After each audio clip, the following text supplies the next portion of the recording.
Engagers, this is Professor Game, where we interview successful practitioners of games, gamification, and game thinking who bring us the best of their experiences to get ideas, insights, and inspiration to help us in the process of using games and gamification in our daily lives, for example, to learn what we are teaching. And I am Rob Alvarez. I work at Ironhack, teach at IE Business School University, and so much more, and host this podcast.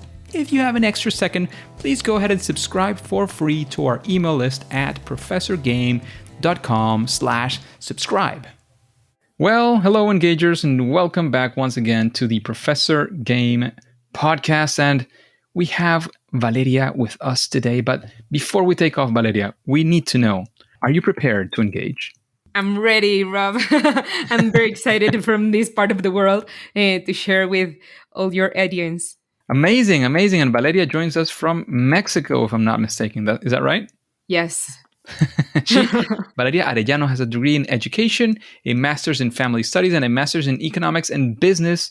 She was associate director of financial education at BBVA in Mexico. That's a huge bank. And she is currently the founder of AfortunadaMente, where she creates financial education tools and strategies, such as the AfortunadaMente board game, with which she has reached more than 50,000 families in Mexico and Latin America, and has won 8 international awards for innovation in its methodology and content, such as the People's Choice Award at the International Business Learning Games Competition, which is actually where we met a few years back. And since February 2021, the Organization for Economic Cooperation and Development published her project as an innovation in public policy in Mexico, and she is working with the Ministry of Education, Economic Development, Secretary of Finance, and the Senate to bring financial education to more Mexicans. So amazing stuff going on. Valeria, is there anything that we missed from that amazing intro?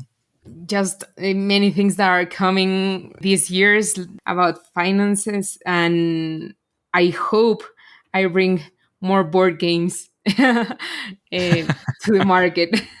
But that's the future. Amazing. That sounds great. And Valeria, we always like to know a little bit more sort of, I don't want to say personally, because kind of and kind of not really, but what does a regular day with you look like? If we were to follow you around for a day or a week, whatever you want to go for, how would that look like? How would that feel like? Well, actually, right now I'm an entrepreneur, so I'm running my own business. So, all the guys that has done this someday in their life, it's like you need to do everything, So I create content for social media, and I sell my board games, and I look through Amazon to watch the campaigns, how they are going. And I'm also looking for new agencies so they can make this for me, but some of them works, others don't work. So it's like, yes, like a mix of several activities, which I hope this year I'm working with a team in this part of most management, so they can help me with these things, and I can focus more on creating more content, more tools such as board games, maybe writing a book. So a regular day has a lot of things to do, like taxes, banks, social media, my studies, giving classes, everything. Sounds like, very busy nowadays, but also the future looks bright. Yes. I hope so. No, yes, I'm sure it's going to happen. And I think like these 5 years that I have had these like kind of messy days, it has been a good decision because I can be nailing my own business, and I can be sharing with the people, the audience, the customers, all the stakeholders, like face to face, So I can build my own business as they want with their feedback, and it's not the same to do this with other people helping. I know, I mean, more people have been helping me in designing and all that. It's not the same thing. For sure. You have direct, straight contact with the people who are using, who are purchasing, and so on. And that's always amazing. Having a team does not, and this is a sort of a sneak peek, once you have a team, it doesn't mean you won't get to do it, but probably you will have to make a conscious effort to do those things because typically, as you were saying, as you're suggesting, I guess, you will not be doing many of those tasks. Is that right? Yeah, and actually, if you hire someone, you know what to expect from them. If you haven't done it before, it's like very difficult to have a Yeah. realistic expectative of what are they going to accomplish and how to help them and which are the standards, you know. So Hmm. yeah, it's Absolutely. interesting. Absolutely.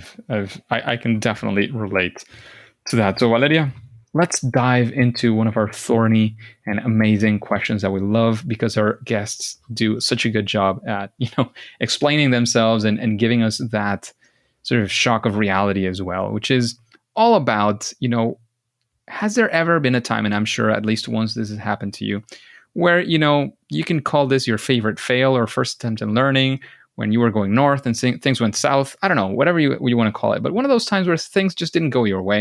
And we want to be there with you. You sort of know what happened. How did you go about it? How did you get out of that situation? What did you learn? We want to be there in that story and learn our lessons as well alongside you. For sure. It was just 5 years ago. I remember very well where I had my unexpected success, but followed by my biggest failure. And it was when I launched by the first time my board game, which is AfortunadaMente. It's a play on words in Spanish. It's like Mind Your Fortune, kind of in English. And I create the board game because I wanted to do something for financial education. The first thing I thought I was going to do it was an app, but somebody told me like nobody knows you, and we actually have lots of apps. How people is going to use your app? How are they going to know your app and take it and put it on their cell phone and even Yeah. use it? So Find out about you even. yeah, exactly.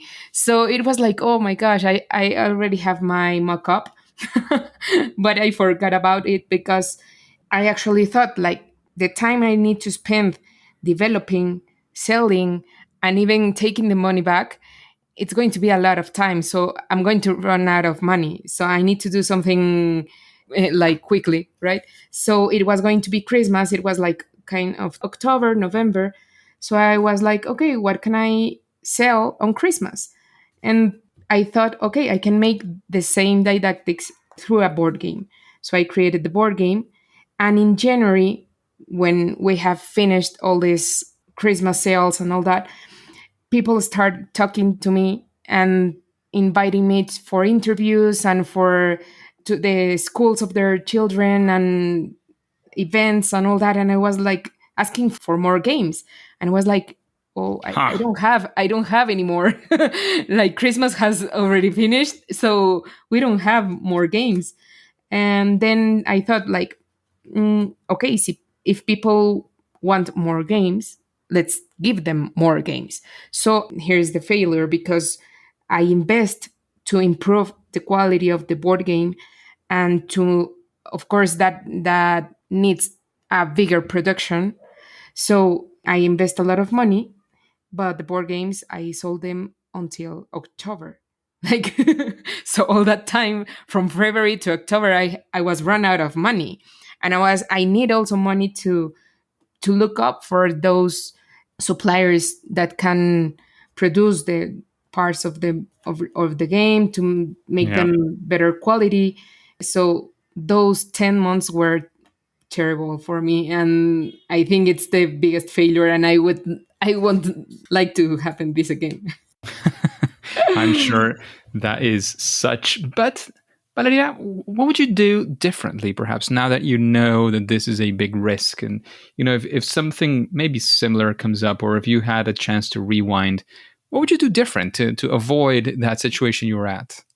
Yeah, I think, or at least the advice I can give to other people is to have an income, a constant income in other by other activity. I don't know if you have a job, or what happened in my case. For example, it was I started giving some workshops of personal finances, which I didn't want to do it, but then I realized that the easiest way to sell my board games was giving workshops. It was like, okay, let's give some workshops. And actually, that worked because the board games are very stational in some way. And the workshops give me this cash flow, this constant cash flow too.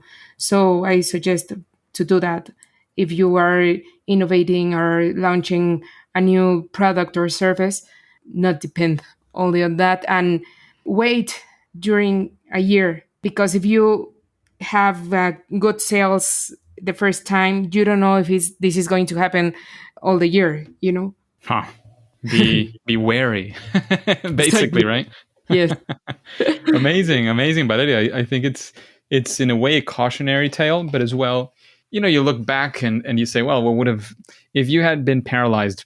I heard this on some entrepreneurship podcasts as well. It's had I known everything that was going to happen and all the difficulties, maybe I would never started. Right? Actually, So in yes. blissful ignorance in that sense, and look where you are. Afortunadamente is out there. You're doing more and more of this work. There's plenty of people who have gotten financial education thanks to that. So Yeah. it's sort of two-sided, right? Be wary. Make sure that you sort of are prepared as best as you can, especially financially, because we're talking about financial education, so we better be Yes, financially actually. prepared, right? Yes. So be prepared, for whatever might happen, but also, take the jump as well. I think, looking at what you're able to achieve in that time and so on, I think it's a nice thing to know how well it went in that sense as well. Yeah, you know what is, yeah, just final advice. It's very different than something that I thought before leaving the bank. I didn't have any credits. I didn't have any family, So at least it's like you need to think, okay, what's the worst thing could happen, And the worst thing could happen was, okay, I need to go back to my parents' house, and that's it. But nobody's going to starve. Nobody's going to lose their food and their house, and any credit is going to be unpaid. So that's very important before taking the risk. There you go. You were at a good time personally as well, so that's all good. And Valeria, let's spin this around. Is there, I'm sure it's probably related to the board game Afortunadamente as well, but we would like to go in a story of success, of when things actually went well for you or your project.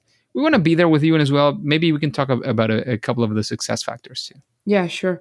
I think that during this journey, the most important thing is that the validation of the market. And I can say several times, I just told the one that in January, just Christmas has already happened, but people started talking to me without making any marketing plan. People start talking to me. And you know what? The first board games, I built them on a pizza box. So it was almost an MVP. It was, the instructions weren't perfect. I need to change them like 5 times. And even that way, people look up for me because they want the idea, they want the board game. So that's a great validation from the market. After that, I also was invited to my first competition in Canada. It was on March, and in May I won the first place. There were 3 rounds. So in May I won the first place in the first round. So I was like, oh wow, I didn't even imagine this was going to be so good. And not also in Mexico, but also around the world. Then things continue. Those things were the facts that made me go ahead, even though I didn't have enough money. And because in June, August, I was like, okay, I need to be coherent with my message, and I cannot be living with the money that borrowing money from my parents and my brother. So uh, I start looking up for a job, and actually I got it, but the director just told me, just think it one more time. Think this during this weekend, just think about it, because it's not the same to be businesswoman and than to have a job. So just think it twice. And that weekend I got news that I have passed through the finals in Canada on first place too, and I won other two prizes. So I was like, oh my gosh, I don't have money. But the market is telling me that there's future here. So I told the director, okay, I'm going to try it again, and I'm going to keep on my business. After the finals in this competition, I didn't won the first place, but I closed a sale. I make a sale with the government, which was even much bigger than the price Huh. that I would earn. So there's again a validation, and by the end of that year, almost November, December, I start selling the board game in Amazon, and I got the Amazon's choice. So again, this validation from the Hmm. market, I think it's very, very, very important, and actually the success and the reason why Afortunadamente is alive. You know. Thanks to the people who are using it, purchasing it, and actually, getting better at their personal finance through it, right? Yes, actually, hearing those stories from people you don't even know because they bought the board game through Amazon, and I don't know people who's that people, but then you met them and they contact you through social media, and hearing that they have run their business, kids from 6 years old and mothers, father, parents, adults that also run their business thanks to Afortunadamente. It's the reason why I'm still here. For sure. For sure. That sounds amazing.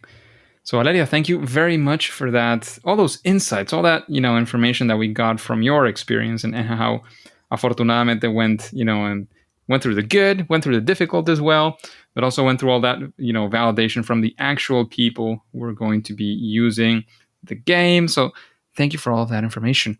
And given that experience that you've had, maybe how did you do it, or how would you do it if you're going to do a new board game? Do you have some sort of process? Did you follow some sort of process? How did you go about creating this board game, and or how would you go about doing this in the future? Sure. Well, first of all, I need to say that I don't have any academic studies about board games nor anything, but I'm a teacher. So, Hmm. you know what a teacher studies and what a teacher does during their life is to teach, like to make children or adults learn.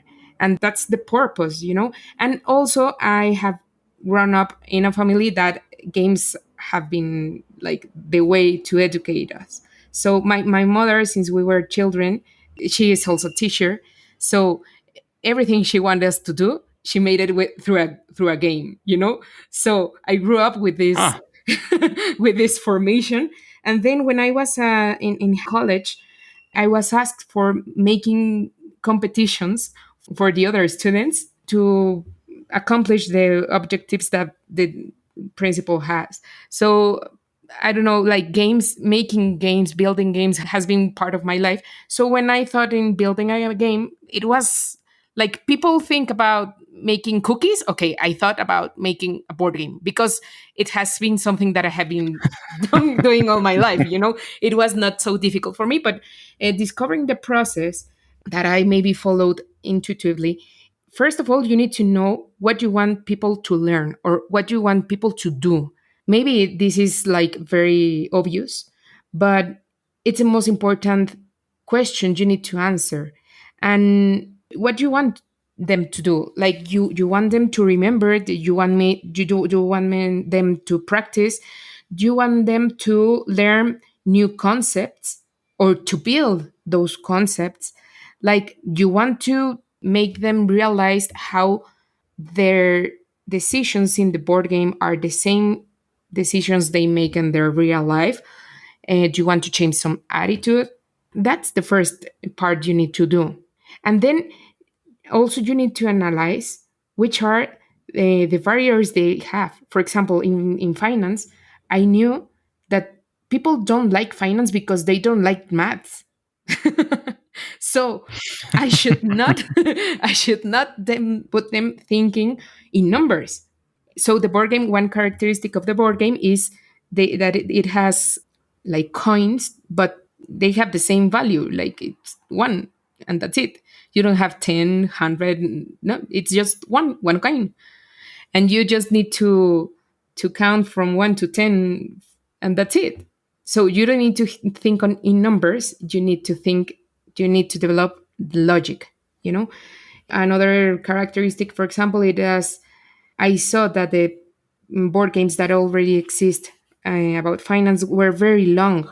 Like, yes, they were very long, and I wanted to make it easy, fast, intuitive, because I was also competing with the applications, with video games, which are very intuitive and which are very fast, you know.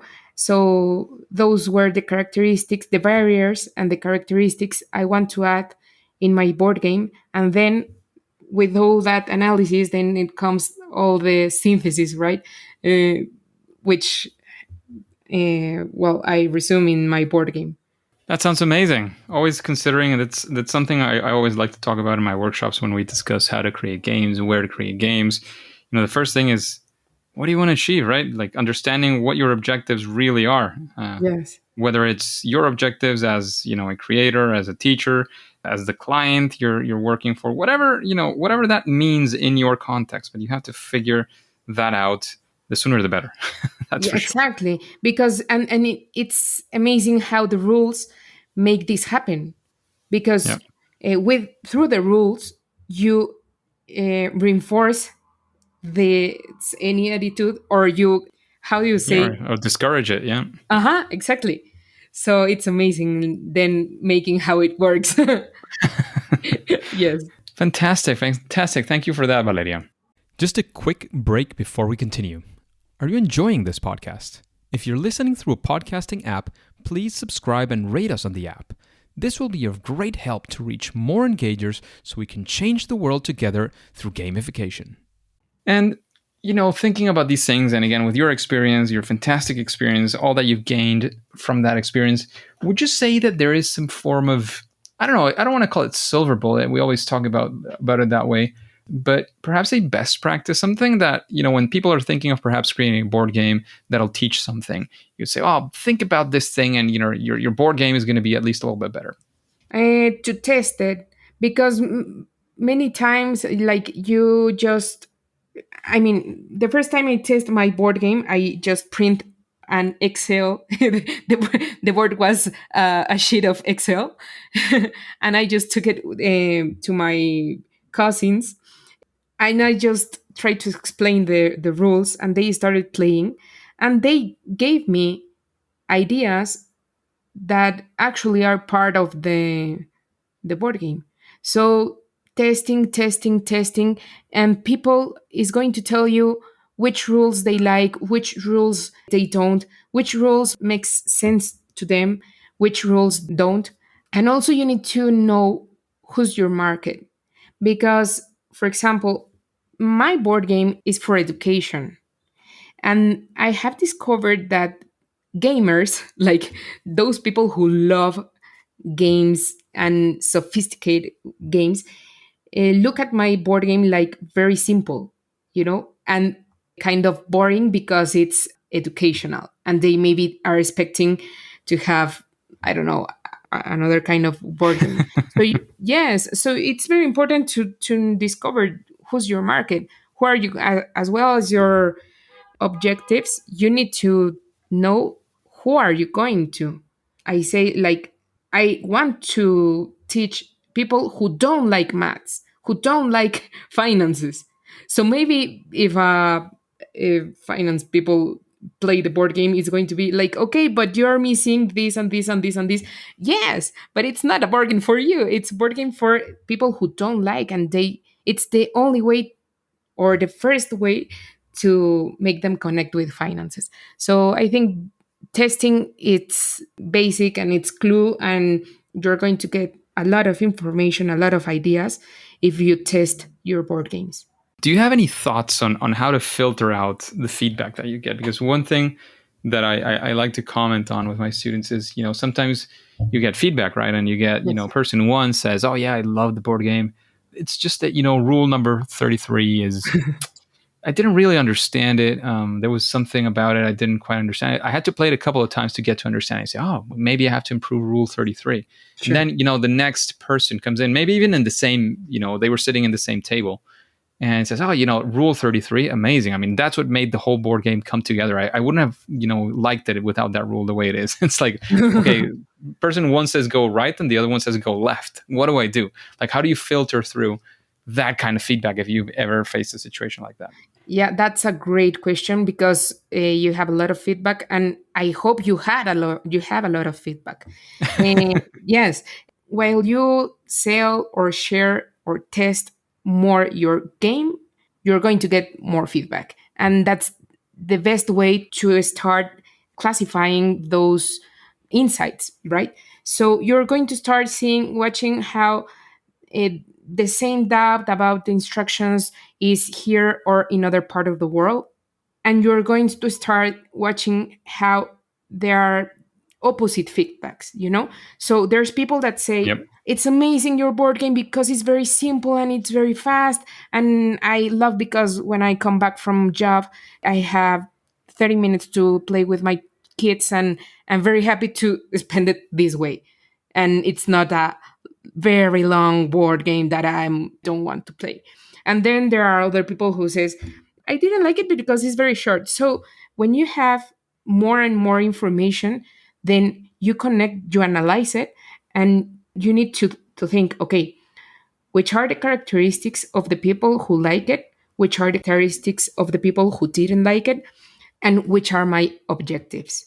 Again, when I received the comments, the reviews on Amazon, these were the first reviews, and it just gave me a clue. Okay, this board game is not going to change. Of course, I improved the instructions and some small Hmm. things to make it work better, but the essence remains. Like people who want a more sophisticated board game give me that clue. I need to make another board game for this kind of people, but this current board game is not going to change a lot, because it's working for a kind of people at least. So I think you need to the most information you have, the most information you can analyze, you can classify, and Yep. also take some decisions after that. So I'm gathering the significant portion of it is really looking into who is it that is giving you that feedback so you can decide sort of, sounds terrible, but you can decide the relevance of what they're saying, right? Does that make sense? Yeah, sure. And also that's why your goals are very important. What do you want to reach with your board game? What's your strategy? Why did you made it? Is this happening? Is happening in some places? Is not happening in in any place, like in any Hmm. group of people? Hmm. So that's the most important thing. Amazing. Sounds Yes. amazing. So, Valeria, we're getting into the recommendation side of things. And we would like to start by knowing if there's, after listening to these questions, I know you've listened to an episode or two around there. We met a while ago. Is there somebody that you would say, oh, I'd really like to listen to the questions, to the opinions of this person, sort of a future guest for the Professor Game podcast? I think that the people, all the judges, that the jury from the International Business Learning Competition have a lot to add and to this podcast and all your audience. Like you have all these profiles from all around the world. They actually gave me a great feedback about my board Hmm. game, and also that prize made me think on the validation again that my board game was not only for Mexicans but for people around the world. So I think they can help you a lot. Amazing, amazing. Thank you very much for that. And after, offline, maybe if you remember one or two of those specific names that maybe had a special impact for you, that we could work with as well. So Val, let's keep on with recommendations. Any book that you would recommend the engagers? Yes, I love this book and I have been using it for years and years. The One Thing is from Gary Keller, and it's about how to manage your time, your focus, your attention. I love it. I love it, and it has been my book in all the months, all the years I need to write down my goals, it's perfect. I love it. Sounds great. Amazing. And what would you say is, that superpower, that thing that you do at least better than most other people, perhaps in the educational board game space? Yes. I think this part of teaching through fun, like making things seem easier than they are, or like to give the students or the people this confidence that they are able to learn. They are able to love maths if they have bad grades. Like I think that's my superpower. Amazing. It sounds like a very useful superpower, especially in education for sure. So, Valeria, what would you say is, and this is a difficult one, what would you say is your favorite game? Oh, yeah, it's a difficult one. I think Catan. Huh? I need to say that. Yes. Settlers of Catan. That's an amazing game for sure. Mm-hmm. And there's sort of historically, you could say that it's a game that broke the classics, right? So Monopoly, Risk, and these games that were sort of the standard. If you say you were going to play board games, you were thinking of Monopoly, Risk, and a few more others. This sort of broke the mold, and all the movement of board games has come sort of following that lead from Settlers of Catan, or that's what I hear. I wasn't there. Yes. Yeah. Thanks for that recommendation. Actually, hours and hours there. Absolutely. I think many of us have. So, Valeria, before we take off, is there any sort of final piece of advice you wanna give us as the engagers thinking of this audience? Any final words? Of course, where can we find out more about you, about your board game, Afortunadamente? I don't know, whatever else you want to say before we take off. I think that you always must think in having fun and make other people have fun. Maybe we don't have fun, maybe we don't enjoy the same things, but think on your audience and think how can they enjoy your board game? How can they spend a good time with friends and family? And you're going to do it. You're going to get it. And when you see those people having fun, learning, and spending time with the people around them, they're going to learn by your board game and from the people they play with. So think in fun. Think when you build your board game, think in fun. Thank you very much for that. And Valeria, where can we find out more about you and your work? Sure. My social media is AfortunadaMente. I think we are going to spell it for you, write it down for you. Afortunadamente.mx in Instagram, Facebook, and also I have a podcast, but this is in Spanish. So if you want to somebody in Spanish want to hear it, it's Afortunadamente with Valeria Arellano on Spotify and Apple. And what do you discuss on the podcast?